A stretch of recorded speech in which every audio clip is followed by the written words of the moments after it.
Hi everybody, I'm Magnus, designer of the Massimo sofa for heels. They've sent through some questions to answer about life in lockdown. So I'll try to answer those. How is lockdown treating you?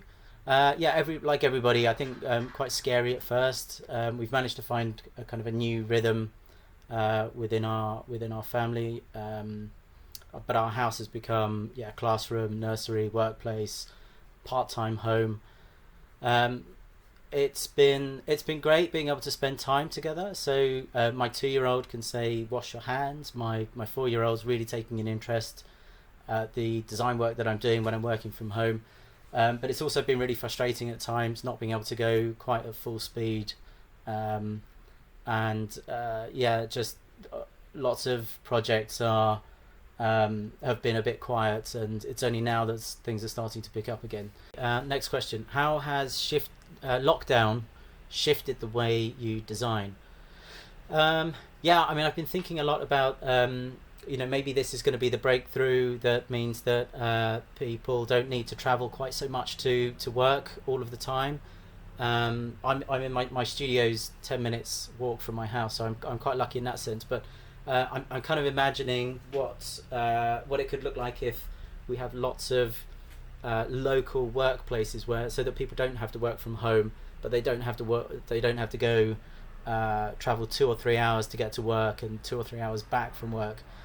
Um, so what would those spaces look like? What would the design for those spaces? Maybe they could be on the high street. Maybe we could be using all of those empty shops that get talked about all of the time, as kind of very localized co-working spaces for lots of different people doing lots of different things. I'd really love to see that happening, and again, the what are the design opportunities that come out? How do we design those spaces and make them work best?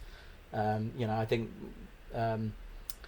just trying to think about what happens when we all get to the point where we realize that traveling is it's a waste of money, it's and time, it creates pollution, and maybe we don't need to do that anymore. But at the same time, working from home has a load of other challenges. So maybe there's a third way that can fill this gap of, in particular, high streets. I think I'd really love to see those communities coming back together again, and the focus being very localized, even if they are connected globally or nationally. And yeah, wouldn't it be a really fantastic thing to be able to do that? How has your business adapted to social distancing measures? I'm in the studio right now. Most of the time, it's just me, and obviously since lockdown, it's only just been me alone. So that bit's been quite easy to manage, to get to the studio whenever I can. I think in terms of social distancing, it's really about the travel and not being able to go and visit factories, not being able to go and visit trade fairs. Milan has been cancelled for this year, and that's usually a really nice place to go and catch up with everybody else and find out what's happening, what new things are going to be launched. So we'll have to wait till next year, I guess, to see the kind of the major launches that will happen. How have you stayed motivated when working from home? I think so much of my work is I'm reliant on other people throughout the design project. So manufacturers, clients, and it's kind of this coordination between so many different people. And obviously, lots of those people have gone quiet over the last few months. Um, and at times it's just been really difficult to stay motivated, and I think that's the time that I've been taking to think about different things, other things.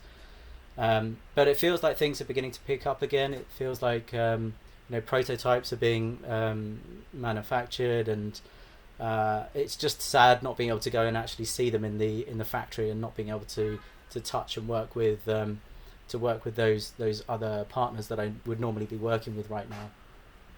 Um, so it's a bit different in that sense, but I'm sure hopefully things will begin to change and open up again.